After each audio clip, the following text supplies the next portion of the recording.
Have you ever wondered how latex gloves are made? This process is not only high-tech, but also surprisingly spectacular. Let's find out how liquid latex becomes the perfect protective layer for our hands. It all starts with the mold. These are special ceramic or metal hand-shaped molds.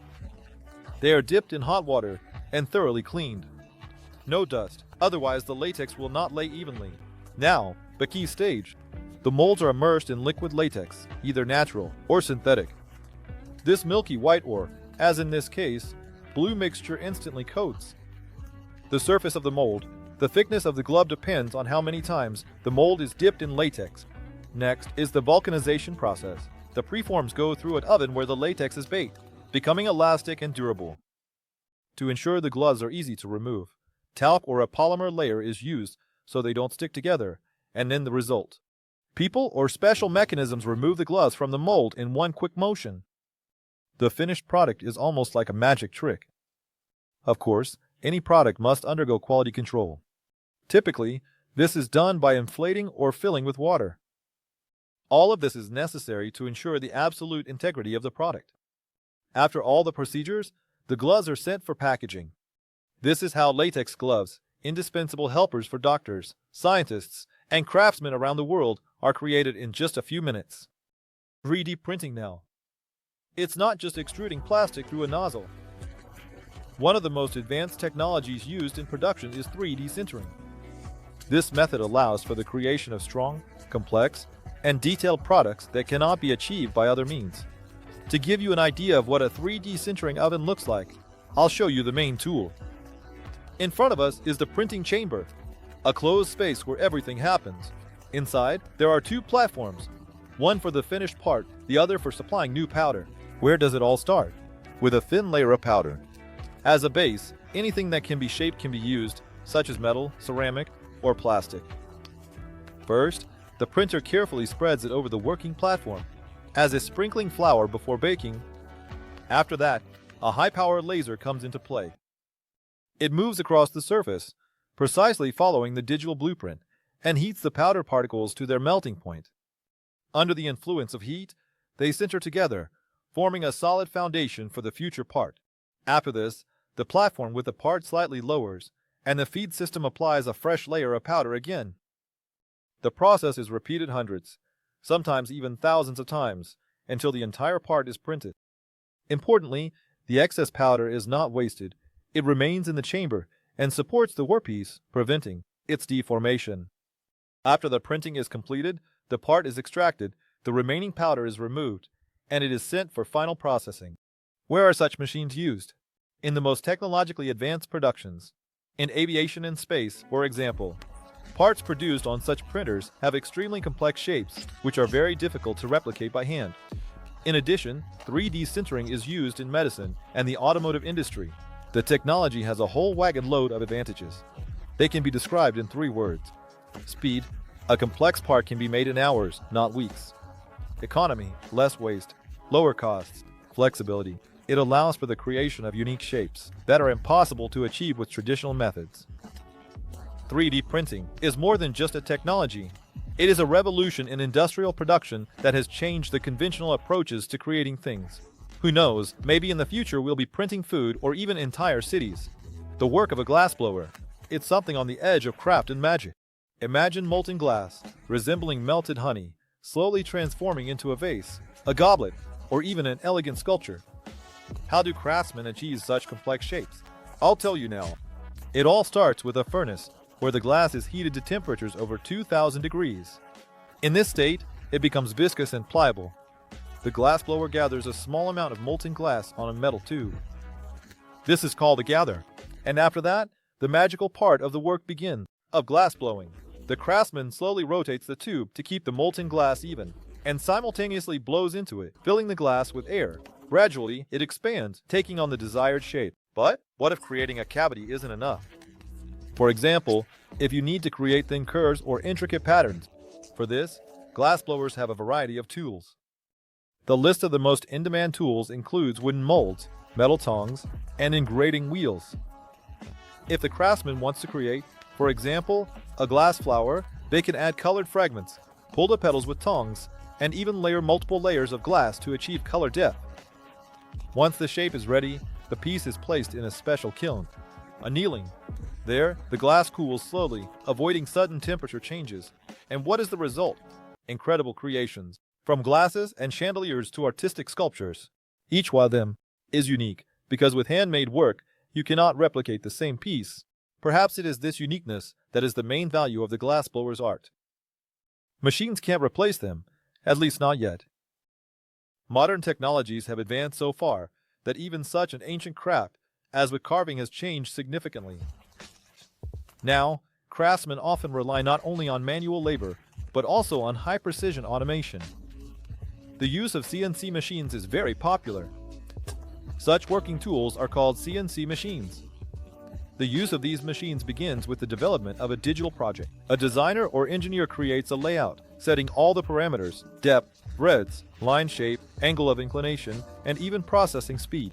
Later, this layout is uploaded into the machine system. Once the data is uploaded, the material preparation stage begins. A workpiece is secured on the working platform, usually a block of wood or plywood.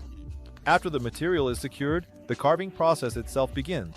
The main tool is a cutter, which rotates at high speed, shaving off layer by layer. Depending on the task, the cutter can vary. Thin and sharp if a detailed pattern is needed, or wide and massive if large surface areas need to be processed or deep cuts formed. The machine's working head moves smoothly and precisely, following a preset path, descending to the required depth, tracing along the contour of the design, and creating increasingly complex shapes.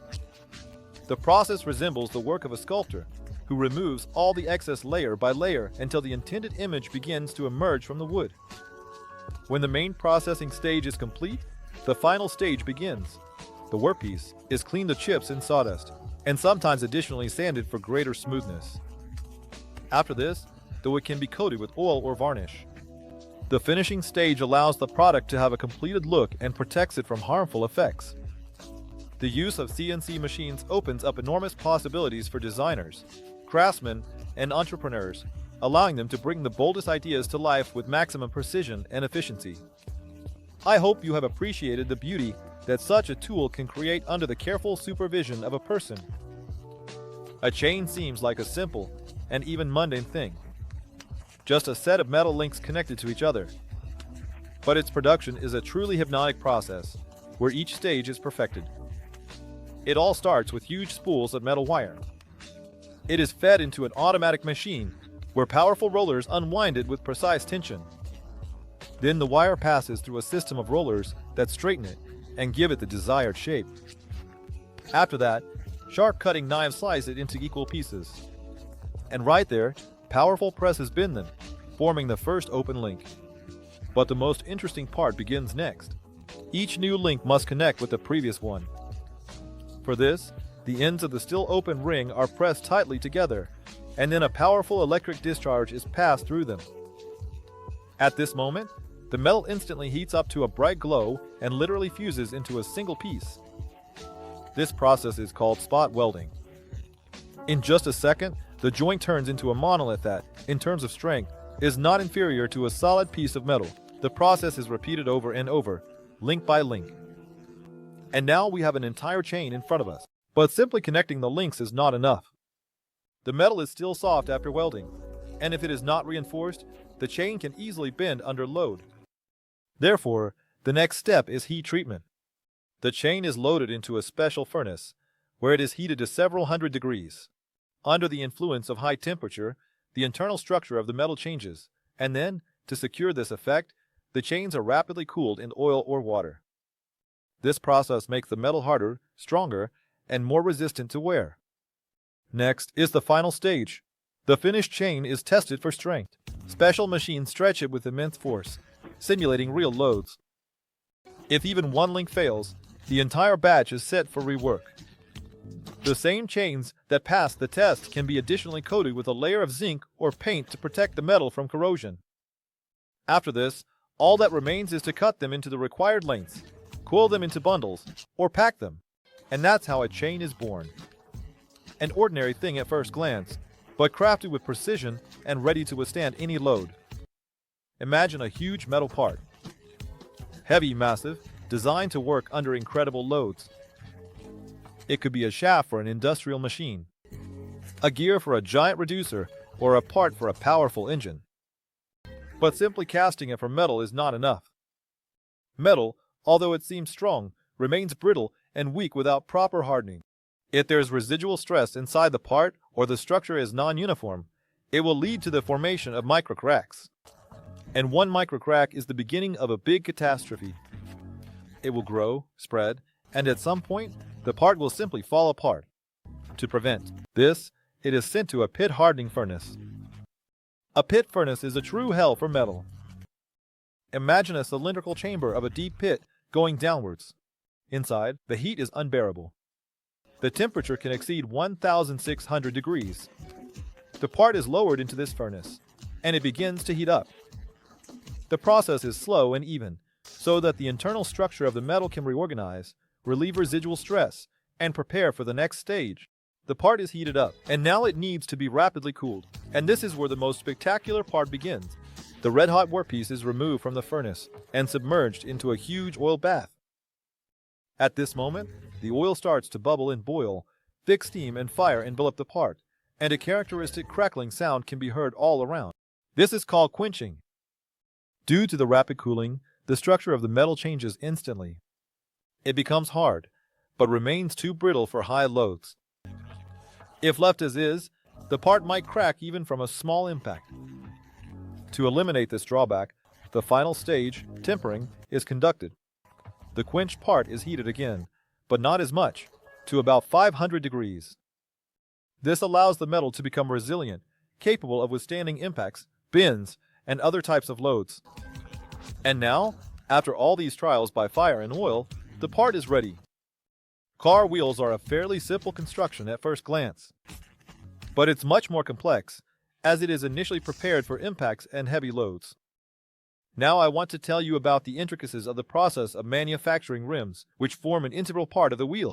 The production begins with cutting the metal into large round plates, the future halves of the rim. But simply taking a sheet of metal and bending it is not enough. To acquire the desired shape and become as strong as possible, the method of cold stamping is used. Imagine a powerful press with a gigantic reserve of power. The blank is placed under it, and with one strike, the press gives it the necessary bend. This process is repeated several times. Gradually, from a flat sheet, a voluminous bowl-shaped form is created, the future base of the rim. In another press, the central part is stamped in the same way, the very one where later the bolt holes will be.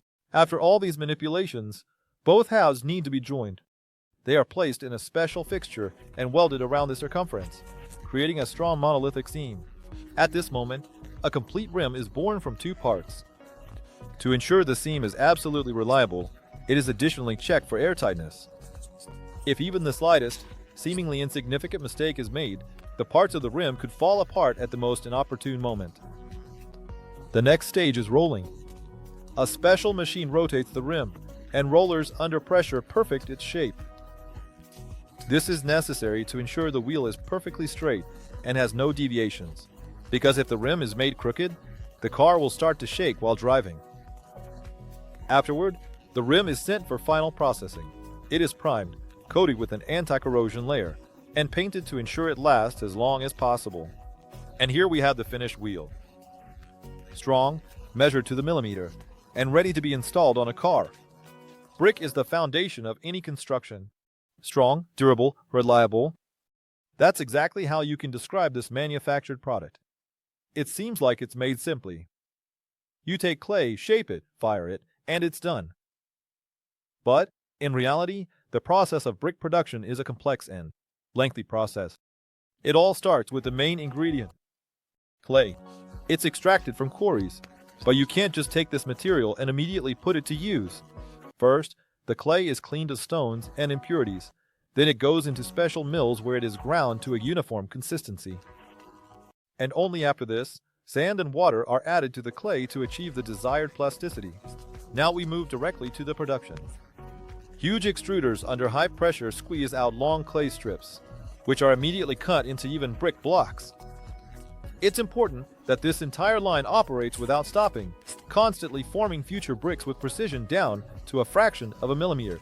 But simply molding the shape is not enough. If the bricks are sent directly to the kiln, they will crack, so they are dried first. It's best to use special chambers instead of slow, natural drying, where the heat is distributed evenly.